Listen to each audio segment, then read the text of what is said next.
Легкая романтическая музыка на фоне, шум дождя и звон колокольчика книжного магазина. В огромном городе среди шумных улиц и бесконечной суеты судьба сталкивает двух незнакомцев. Она художница, ищущая вдохновение. Он мечтатель, прячущий свои чувства между строк классической литературы. Одна встреча в старом книжном магазине, один взгляд, и все меняется навсегда. Это история о любви, которая рождается в тишине и говорит громче всех слов. Холодный московский вечер растекался по улицам мелкой моросью, которая сверкала в свете уличных фонарей. Люди торопились по своим делам, заворачиваясь в шарфы и пряча лица от ветра. Но для Анны этот вечер был особенным. Ее выставка только что завершилась, и она чувствовала, как в груди все еще пульсирует вдохновение. Анна шла медленно, наслаждаясь этим странным моментом покоя. Возле старого книжного магазина на Арбате она остановилась. В витрине тускло светилась лампа, а среди полок стоял парень, погруженный в чтение. Его лицо было спокойным, даже немного грустным, но в глазах горел мягкий свет. Что-то в этом моменте задело Анну за душу. Ее ноги сами понесли ее внутрь. Маленький колокольчик над дверью звякнул, и парень поднял голову. Их взгляды встретились. Он улыбнулся, не говоря ни слова. «Добрый вечер», — произнесла она тихо. «Добрый», — ответил он, закрывая книгу. «Любите старые книги? Больше, чем новые.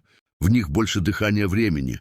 Он кивнул, словно соглашался не только со словами, но и с ее голосом, ее присутствием. Он подошел ближе и протянул ей книгу. «Цветаева. Она пишет так, будто знает, как болит душа». Анна приняла книгу, едва коснувшись его пальцев. «Я, Анна. Максим». Между ними воцарилась тишина.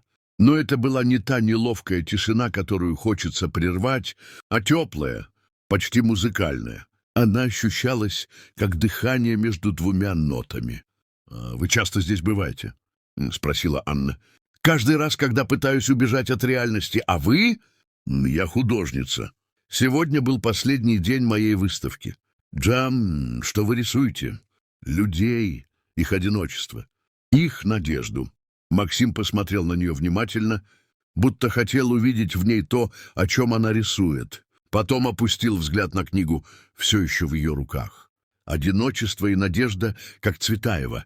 Они стояли в книжной лавке, как два забытых персонажа старого романа. Дождь усиливался, но им было все равно. «Пойдем немного пройдемся?» — предложил он. Анна кивнула. Они вышли вместе, шаг за шагом, как будто были знакомы уже много лет. Они гуляли по мокрой мостовой, разговаривали о детстве, о музыке, о том, как иногда хочется исчезнуть из мира, но кто-то один, случайный, может вернуть тебя обратно. «Ты веришь в судьбу?» — вдруг спросила она.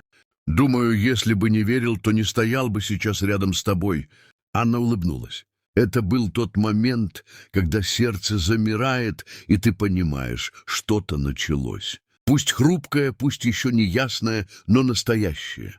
На прощание Максим взял ее ладонь в свои теплые пальцы. «Завтра, здесь же». Дождь не прекращался весь следующий день. Словно небо решило очистить город от старых чувств и мыслей, чтобы дать место новым. Анна весь день провела в мастерской. Она пыталась рисовать, но мысли были далеко.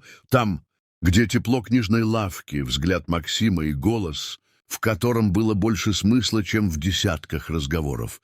Часы тянулись медленно, но ровно в 6 вечера она стояла у той же двери. На этот раз она не колебалась. Колокольчик звякнул, и теплый свет вновь обнял ее. Максим уже был там. Он держал в руках новую книгу, томик Бродского. «Ты пришла?» — сказал он просто, будто бы и не сомневался.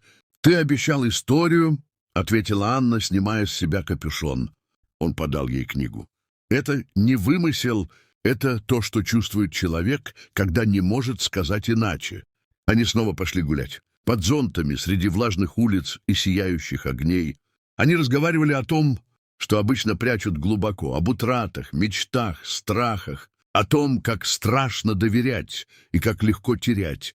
Максим рассказывал о детстве в Петербурге, о своей первой любви, которая осталась в письмах. Анна делилась болью от потери отца и тем, как искусство стало ее способом выжить. Они остановились у старого фонтана, в котором отражались огни города.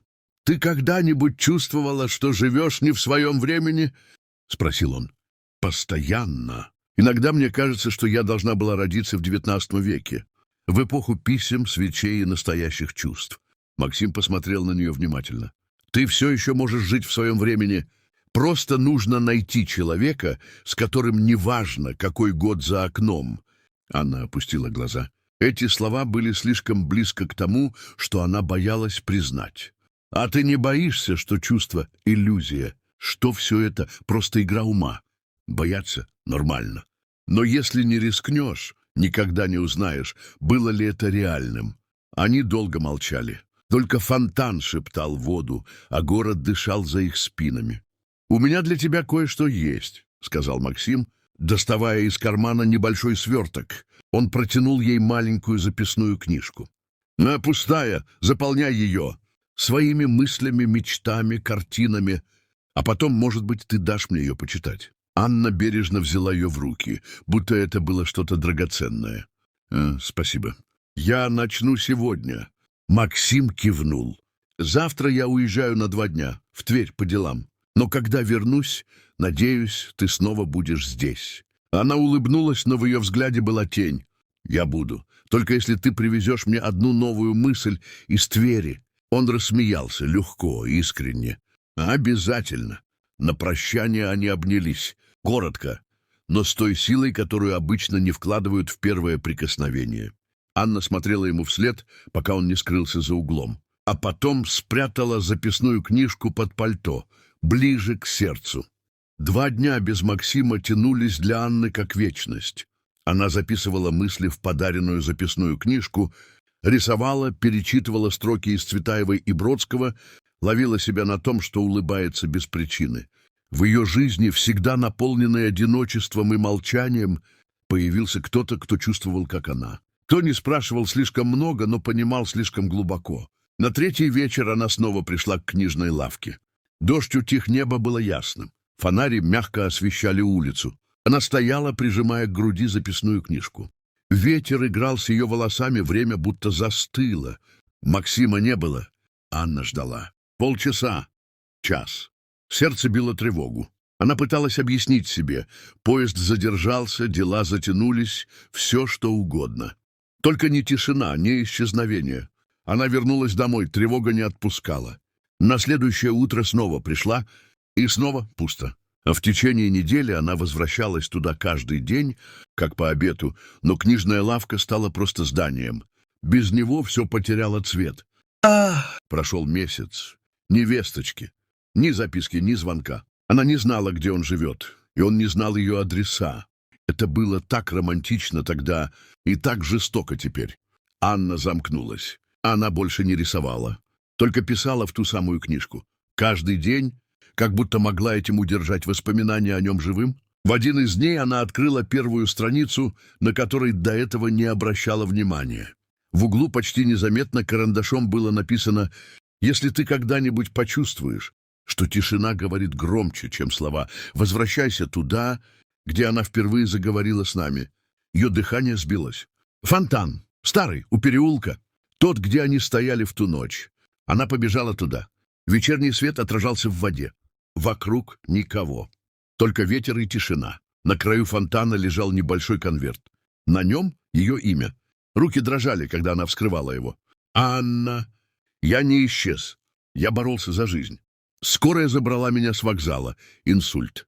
Все произошло внезапно, а потом больница, восстановление, реабилитация. Я не мог говорить, писать. Впервые за долгое время я молчал. Не по выбору, а по необходимости. Но все это время в голове была только ты. Твое лицо, твой голос, твоя рука, держащая книгу. Я думал, ты забудешь. Но если ты читаешь это письмо, значит, ты вспомнишь. Я рядом, жду тебя. Там, где город встречает реку». Анна не чувствовала ног. Сердце колотилось в груди. Она побежала, будто знала, куда именно. Мост у Яозы, где они однажды проходили, обсуждая стихи. Он стоял у перил, чуть сутулый, в длинном пальто. Лицо бледное, но в глазах тот же свет. Когда он увидел ее, улыбнулся, тихо, будто боялся спугнуть момент. А она подошла медленно, не веря, что это не сон. «Ты здесь!» — прошептала она. Я боялся, что опоздаю, что ты забудешь. Я не могла. Ты дал мне голос. Когда весь мир молчал, ты услышал меня. Максим протянул ей руку. А теперь можем молчать вместе. Но так, чтобы каждый взгляд был словом. А Анна взяла его руку. И в этот момент весь шум города исчез. Осталась только тишина. Та, что говорит громче.